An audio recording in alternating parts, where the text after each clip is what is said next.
শ্যামতলা বস্তলা মসজিদের পাশে নদীর পাড়ে পুকুরের পাড়ে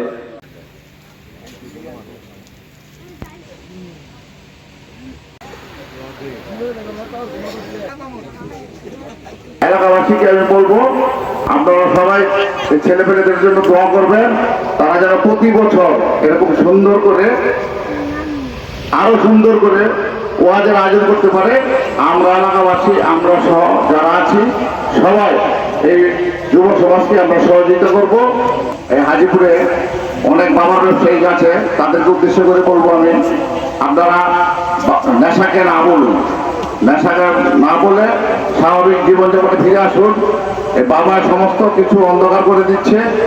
এই ইয়াবায় আপনার চুরি ডাকাতি সব কিছু বেড়ে গিয়েছে। আপনাদের অনুরোধ করব, আপনারা যারা ব্যবসার সাথে জড়িত আছেন এবং যারা সেবন করেন, আপনারা এই ইয়াবা থেকে সরে আসুন। এই ইয়াবা কিন্তু সর্বনাশা নেশা। এই ইয়াবা সমস্ত যারা ইয়াবা নেশা করে সবাইকে ধ্বংস করে দিচ্ছে। আপনারা ইয়াবা ছেড়ে আসুন। আমাদের বর্তমান প্রধানমন্ত্রী তারেক রহমান, তার জন্য দোয়া করবেন। আমাদের 5 আসনের এমপি অ্যাডভোকেট আবুল কালাম, তার জন্য দোয়া করবেন। সবাই সবার জন্য দোয়া করবেন। বেশি কিছু বলবো না, অনেক রাত্র হয়ে গেছে। এই বলে আমার বক্তব্য শেষ করলাম। আসসালামু আলাইকুম ওয়া রাহমাতুল্লাহি ওয়া বারাকাতুহু। প্রধান অতিথি আমাকে বলেছে যে ওয়াজ কমিটি এত সুন্দর একটা ওয়াজ মাহফিলের আয়োজন করছে এবং এই কারণে এই ফুলটা প্রধান অতিথি ওয়াজ কমিটিকে দিয়ে দিবে। এই আয়োজনে সমস্ত দাবি ত্রিপুরা লোকদেরকে দাওয়াত করতে শ্যামতলা বস্তলা মসজিদের পাশে নদীর পাড়ে পুকুরের পাড়ে যেতগুলা কবা জান্নাতের বাগান বটে।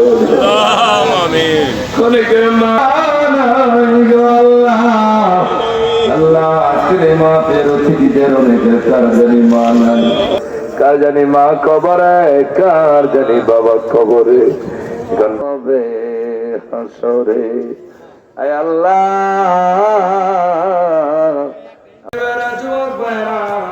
টাকা দিয়া, পয়সা দিয়া, শ্রম দিয়া, বুদ্ধি দিয়া এত সুন্দর মাহফিল আঞ্জাম দিল মওলা।